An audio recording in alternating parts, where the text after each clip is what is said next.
अब जो दास आपको वृतांत को सुना रहा है, ये आप में से ज्यादातर लोगों की कहानी है, क्योंकि ये प्रेरणा अति आवश्यक है कि हम जीवन में जो कुछ भी प्राप्त कर रहे हैं, एक्चुअल में उसका फल कब मिलेगा, ये सवाल बहुत गहरा है। और ये सवाल आपको भक्ति से दूर करता है। बोलो जय श्री राम। एक बार एक सच्चा गुरु, जिसका नाम संपूर्ण संसार में एक कर्म वाले महात्मा के नाम से जाना जाता, उनका एक गुरु सिख बहुत सेवा करता, दिन रात सेवा करता, बिना किसी सवाल के सेवा करता और अपना जीवन यापन कर रहा। पत्नी बहुत चालाक थी, घर में औलाद नहीं थी।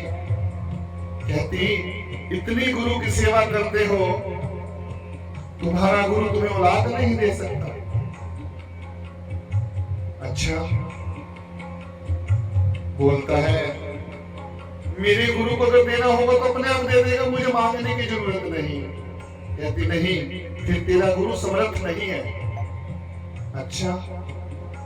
मन में वहम पड़ गया। देखो, एक बात भी आपके जीवन के अंदर आपका भक्ति का जो रस है खराब कर सकती है।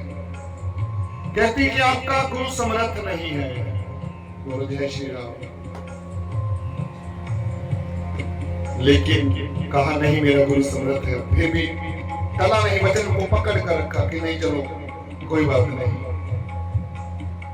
थोड़ा समय गुजरा, पत्नी ने फिर से कहा, तुम्हारा गुरु समर्थ है ना, तो जाके मांगो। अपने गुरु के पास गया, हाथ जोड़े, प्रभु औलाद नहीं है, औलाद चाहिए। गुरु ने ध्यान लगाया और एकदम से झटका, नहीं, बड़ी जोर से झटका मारा। बड़ा अजीब लगा गुरसिख को। घर जाके पत्नी से बोला कि गुरु ने वचन किया है कि नहीं, अभी नहीं। थोड़ा समय फिर गुजरा, 2-4 महीने बाद फिर पत्नी ने उकसाया कि तुम्हारा गुरु तुम्हें दे सकता है और तुम लेते नहीं। अगर उसमें समर्थ है तो देता क्यों नहीं है? जाओ लेकर आओ, मांग के लाओ आशीर्वाद। औलाद चाहिए, घर में औलाद नहीं है। अच्छा। गया गुरु के पास, हे परमपिता परमेश्वर, हे मेरे गुरुदेव, आपके घर में क्या कमी है? एक औलाद चाहिए। गुरु ने फिर ध्यान किया, ध्यान करके जोर से झटका मारा, नहीं। समझ आ गया कि अभी समय नहीं है। वापिस आ गया घर। 2-4 महीने बाद फिर से पत्नी ने भेजा, फिर से वही गुरु ने फिर मना कर दिया। अब हुआ क्या? बड़े ध्यान से समझना। अगर नहीं समझ आ रहा हो तो मैसेज लिख देना कि आपको आवाज समझ नहीं आ रही।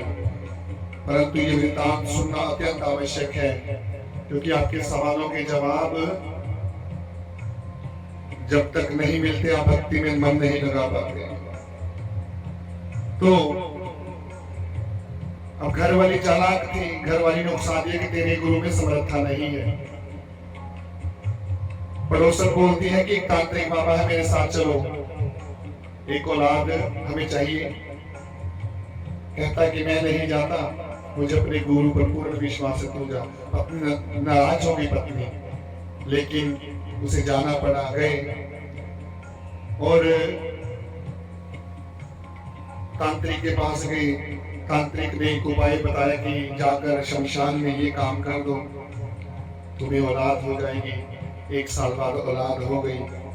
पत्नी ने ठहाका मारकर कहा, देखा, तुम्हारे गुरु से ऊपर शक्ति तो उस तांत्रिक की है जिसने औलाद दे दी हमें। मन में वाकई सवाल आ गया, ये तो वाकई सही हो गया, मेरे गुरु ने तो मुझे औलाद दी नहीं थी। और एक तांत्रिक ने औलाद दे दी, इसका मतलब तांत्रिक की शक्ति ज्यादा है। शक हो गया, शंका आ गई गुरु के लिए शंका जब आ गई, मन विकृत होता गया। लेकिन गुरु अंतर्यामी जान रहे हैं इसके मन में क्या चल रहा है, परंतु वक्त आने पर इसका जवाब देंगे। हुआ क्या, वो बच्चा बड़ा हुआ, थोड़ा सा इतना शरारती, चारों तरफ से शिकायतें आने लगी। दिन रात उसकी कोई ना कोई कंप्लेन आती रहती, कभी किसी का कुछ तोड़ दिया, कभी किसी का कुछ जला दिया। जो पिता उसका हरजाना भरते भरते थक गया, इतना हरजाना भरा कि सब कुछ खजाना जो भी उसके पास था वो सब खत्म होता गया। और इसी तरीके से चलता रहा काफी समय। एक दिन उस बच्चे की माँ उस बच्चे को एक सत्संग में ले गई, लेकिन वो बच्चा टिक ही नहीं रहा। देखिए, बातों को बड़े ध्यान से समझना, क्योंकि आप महान लोग हैं, आप संत महात्मा हैं, आपको समझाना दिए को रोशनी में दिखाने के बराबर है। इसलिए बस दास आपसे चर्चा कर रहा है प्रभु कृपा से। तो वो बच्चा कूद रहा है, खेल रहा है, लेकिन सत्संग चल रहा है और सत्संग में डिस्टरबेंस हो रही है। सत्संग को रोक कर गुरु ने कहा कि चलो पहले आपसे ही बात कर लेते हैं। बच्चे को बुलाओ आगे, उसकी माँ को बुलाया। ये बच्चा कहां से मिला तुम्हें? कहती है ऐसे ऐसे करके एक तांत्रिक बाबा है, उसने ऐसे ऐसे करके आशीर्वाद दिया था और एक शमशान में जाकर उसने उपाय करने को कहा था और ये हमें पुत्र प्राप्त हुआ। कहता फिर तो सही है, शमशान में तो भूत प्रेत ही पैदा होते हैं। वचन निकल गया कि भूत प्रेत। अब हुआ क्या, कुछ समय गुजरा, वो बच्चा मृत्यु को प्राप्त हो गया। बोलो जय श्री राम। जब वो मृत्यु को प्राप्त हो गया, तांत्रिक के पास लेकर गया, कहता मेरे बस की बात नहीं, ले जाओ ले जाओ, मेरे बस की बात नहीं। अब माँ ही होती है, अपने पति को बोलती है तुम्हारे गुरु समर्थ हैं। अब देखिए, जब अपना मतलब आया तो क्या बोल रही है, तुम्हारे गुरु समर्थ हैं, इसलिए चलो अपने गुरु के पास। गुरु के पास लेकर गए, सत्संग चल रहा है और बीच में जाके रोने लगे। मृत बच्चा सामने रख दिया। बादशाह, ये बच्चा प्राप्त हुआ था, अब तो ये भी कहने लायक नहीं कि आपकी कृपा से प्राप्त हुआ था। बादशाह बख्श दो, इसको जीवन दान दो। बादशाह बोले, गुरु बोले मेरे बस की बात नहीं, मैं तो बच्चा दे ही नहीं सकता, मेरे पास तो आशीर्वाद है नहीं, ये तो इसमें तो प्राण ही नहीं है, ले जाओ। नहीं बादशाह बख्श लो, आप कुछ कर सकते हैं, आप जरूर कुछ कर सकते हैं। दिल कहता है, आत्मा कहती है। जब 2-3 बार रोए, सारी संगत ने अरदास की, गुरु ने पानी लिया और सिमरन किया और बच्चे के मुंह पर मारा और बच्चा उठ खड़ा हुआ। बोलो जय श्री राम। बच्चा उठ खड़ा हुआ और उठते ही अपने माता पिता को गालियां देने लगा, लाते मारने लगा बादशाह के सामने। कहते तांत्रिक से यही बच्चा लिया था। बादशाह भूल हो गई। भूल नहीं, अब सुनो आगे क्या कह रहा है। वो बच्चा बोल रहा है, मैंने अपना जितना बदला लेना था ले लिया, इसलिए मृत्यु को प्राप्त हो गया था। मुझे फिर क्यों जीवा दिया, मुझे क्यों जिंदा करवाया, मैंने अपना बदला ले लिया। कहते बदला, किस बात का बदला? याद करो, मेरे जन्म से पहले तुम्हारे घर में एक साधु आया था जिसने रात रुकने के लिए हाथ जोड़े थे तुम्हारे, कि ये रात अंधेरी हो गई है और मुझे एक रात रहने के लिए जगह दे दो। और रात को रुका था मैं, जब मैं साधु रूप में था तुम्हारे घर पे रुका था और मेरे हाथ में एक छड़ी थी, उसमें एक सोने का एक सोने का हिस्सा था, काफी जला हुआ। और रात जब मैं सो गया तो तुम्हारे मन में पाप आ गया था। अपनी मां की तरफ इशारा करते हुए बोला, तुमने मेरे पिता को कहा था कि ये छड़ी, ये तो साधु हैं, इनको सोने की क्या जरूरत है, ये निकाल लो।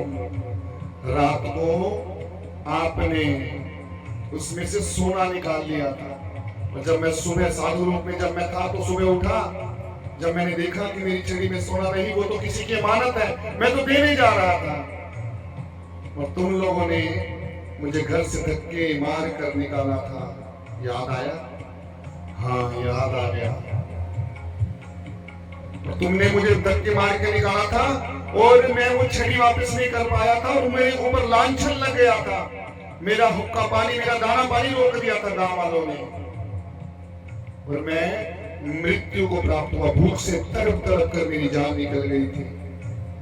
मैंने उसी दिन सोच लिया था कि तुम्हारे घर जन्म लूंगा।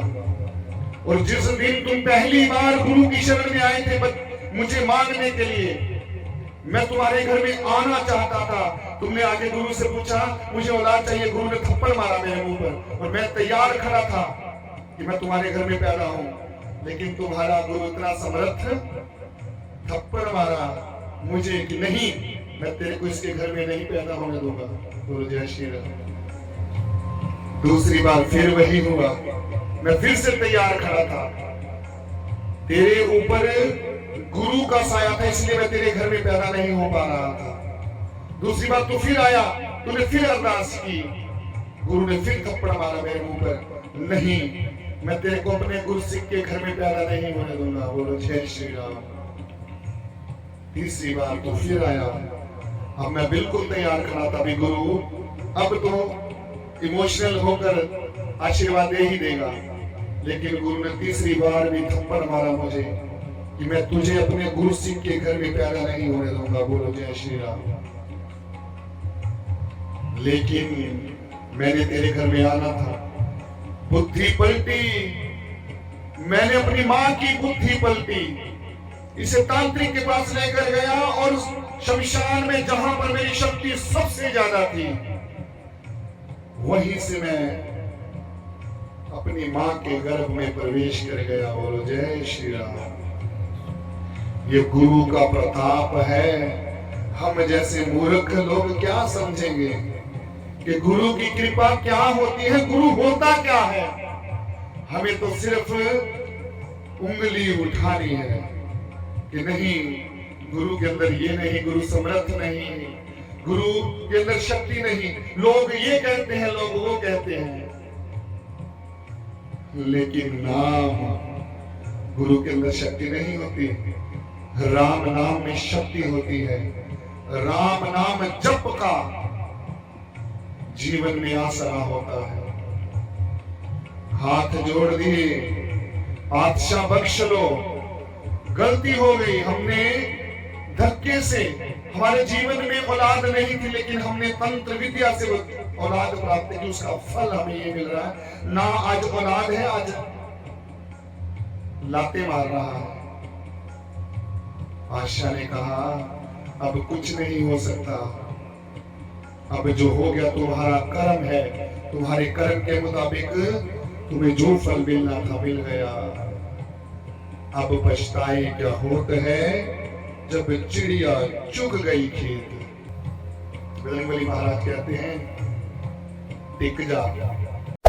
Hey there. Subscribe to my channel and also press this bell icon.